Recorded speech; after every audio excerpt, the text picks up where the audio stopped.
the character tree is the method we actually want to talk about today. Yeah. So basically, it's a guide to having those in-depth conversations about character that you can use to shape your story. This is a tool expressed by our good friend of the show, Film Crit Hulk, who some of you might know. This is his method, which is to break your character's psychology down into what he calls a character tree. What we'd like to do today is walk through the character tree with you guys by talking about one of the fan favorite characters from VGHS, Calhoun. Yeah, we figured it'd be better than just doing like Brian or Jenny or those, because they're on screen a lot. I think their characters are kind of pretty expressed there, but it's also important because there's some key moments with Calhoun that were only kind of broken by doing this kind of work. Until we did this kind of work, when Calhoun was just like the gruff teacher who hard ass with a heart of gold, who kind of likes Brian but still gives him a rough time. It works. There's certain moments where we need. There's some moments where we're like, crap, we need more. That we need to really figure out who Calhoun is. Brian D! Oh, no!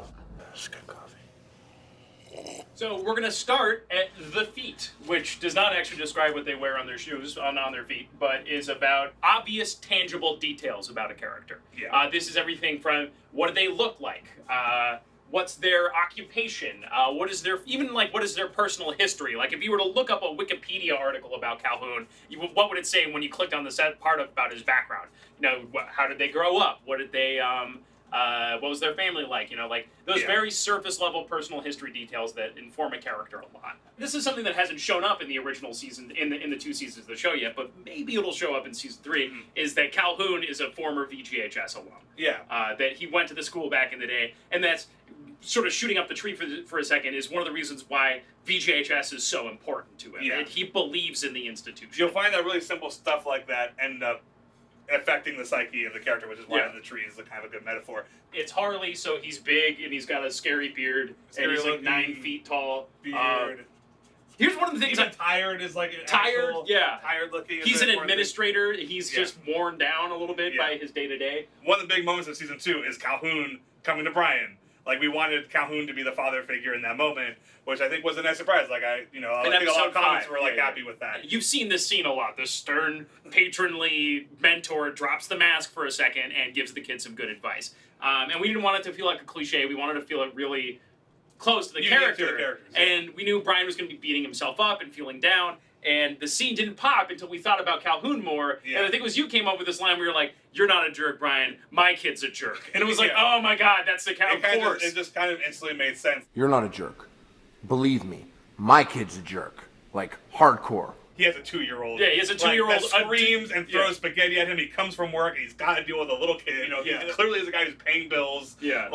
Has loved and lost and can't stand kids. It's a very kind of real sort of administrative character. So moving on to the groin. The groin is all about wants. It covers all of the things about the character that are born out of impulse and desire. It's what you want on a primal level that kind of gets you out of bed in the morning. For Calhoun, the simplest one would be to be left alone. He wants peace and quiet. He just wants things to work. The school should be working. Things should be clean. Just go to your classroom, just do your homework simple things. People to be rational, don't bother him with problems. Team Calhoun, I respectfully request to be withdrawn from Freddie's class. Yeah, no, you don't get to do that. You don't get to withdraw from class. You have to get kicked out by the teacher. And that ain't never gonna happen, you ugly narc. But that doesn't make any sense. There's gotta be a loophole or something. Why don't you go look for that loophole elsewhere? If you two don't mind, I have a school to run. How do you think Calhoun's sexuality manifests itself? I think he's a romantic guy it's not about the number of times he has sex. I think it's him and his wife probably every 2 weeks have a nice dinner, and he really makes it special. He puts the effort in. I think he puts the effort in. I don't think he sleeps around. If he's not lustful, let's go through his 7 deadly sins. What is he indulgent about? What is he sort of? What about him is juvenile or immature? Yeah, he can be very, I think, not empathetic to others. I think if something's affecting him, he can overreact and get incredibly irritated by people. He's repressed. Yeah. That's, I think, definitely something you talk about. And, I'm going to misspell repressed. Okay. In this video. That's one of Matt's flaws, is spelling. Is that right? Yeah, I think you got it, actually.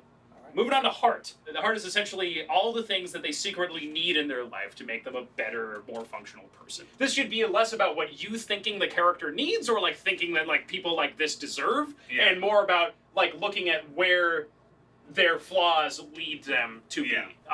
So Will disagrees with me here, as I just put up like what I think one of the first things is being a winner again. Like truly feeling like he is, because we talked about, right? He's very proud. He's very proud. He's somebody who had these great experiences back in the day. He was the hot shot at VGHS, and I think he loves his job deep down. But I think it's also a job that just makes you never feel. He's never going to feel like a champion to these kids. It's a constant assault on your dignity. Yeah. He needs to feel like a kid again. And I think that is maybe something he doesn't even recognize in himself. All even adults need to get drunk or goof off and play around and screw around with toys and stuff like that. And he's someone who doesn't allow himself any of that. He has to be an adult 100% of the time. 24/7. At school, and then he is at home with his 2-year-old. The one thing that would make him a better dean is to open up more with the kids. Like, to actually be vulnerable and have an authentic interaction with someone that isn't about disciplining them.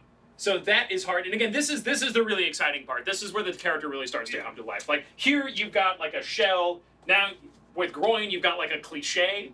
And then like here's where you get into the really interesting stuff. Moving on to the throat. The throat is basically their posture, attempt, and presentation, and affectation. This is how they literally project themselves to the world. There's a difference between what you're born with and then how you choose to present yourself. And this was something that wasn't in the draft, but again, Harley brought to it, which is that he has a very soft voice. Yeah, which it would I have been easy for him to be like the especially guy from Epic Mealtime, which I love that Harley doesn't bring that to the character. He brings this very soft, quiet. But yeah, he could have been Sergeant Sims, just barking out his orders in a southern drawl. Again, without changing a word of dialogue, the characterization can change massively. To me, the iconic Calhoun image is just.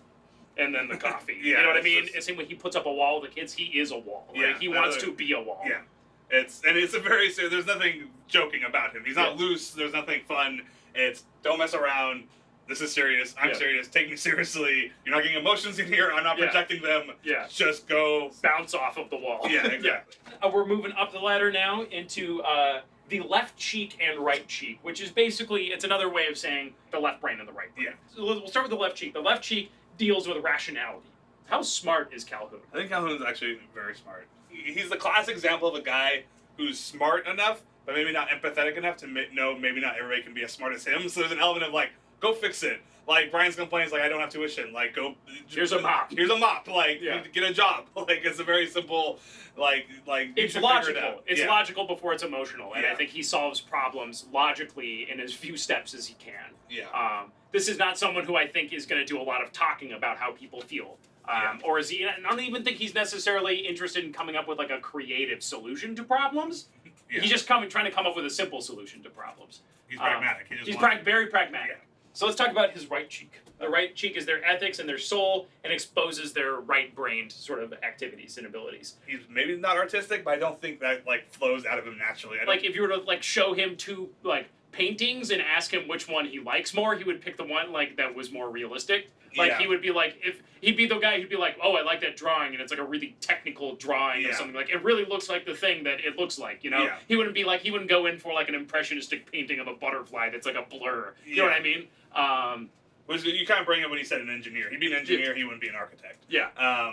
And, that doesn't mean he's not sensitive. I think he's, like, probably deep down, like, a sensitive guy. He'd cry in Old Yeller, you know? Well, that's... Or Brian's song, he would cry. But, he would just be confused by a double life of Ronique or something. Like, he would just not get it. He's upset because he does have this idea, and he has this romantic view of VGHS, and the cynical side of him just keeps getting proven right. Every time a kid acts like a jerk, every time kids care more about, like, going to the pros than they do about the game, it just constantly disappoints them, and that kind of sums up, like, Calhoun to a degree. You put it all together in terms of what's called the crown, or what is your full picture of the person. What's weird in a weird way, when you get to the crown, you can almost essentially say an archetype. Because essentially he's like the tough ass with a heart of gold. But it's not just that, right? Because you've developed all this other stuff. But like that is essentially his pathology. That is kind of the way he acts. He's a guy who acts very tough and very emotionless and very pragmatically. But he's got all this stuff underneath it. Yeah, that's the tip of the iceberg. Is the crown. It's like this is the part you see the hard ass with a heart of gold. There's no single process for any of this stuff. And this is, as we said, essentially we're using our friend Film Critical's like specific version of character tree. If you look online, you'll find they all essentially do more or less the same thing in terms of details of characters going to their psychology, right? Yeah. And maybe certain other ones will work for you, but at the end of the day, all these things are just about the result. Mhm. And the result of this is you thinking about your character across Yeah. the entire diagram of a person. So hopefully this was helpful. And for extra credit, one of the things you should do if you're writing, and even, as you said, even if it's just a short, like it doesn't matter how simple you think your story is. If you're working on something now or you think about working on something, come up with a character tree and post it. And what's a good thing would be if somebody can look at your character tree and they're intrigued and they understand the character, you've done a good job. If there's no story yet and you've written a good character tree, I'm gonna be like, whoa, like I get who that guy is. Like I want to see a story about this guy. Maybe people on the forums will literally even be able to start coming up with stories Based on just because your you've developed a complex, nuanced character tree that has contradictions with the character. You understand like what they'd be uncomfortable doing, what they'd be comfortable doing, what goals would be difficult for them, what goals would be easy. Yeah. If you've done that, stories will just start coming out. So go to rocketjump.com/whatever it says right here, and you can go to the forums and post your character tree and talk about today's episode of AFK, and also check out the other episodes of Rocket Jump Film School. Thanks, guys. Thank you.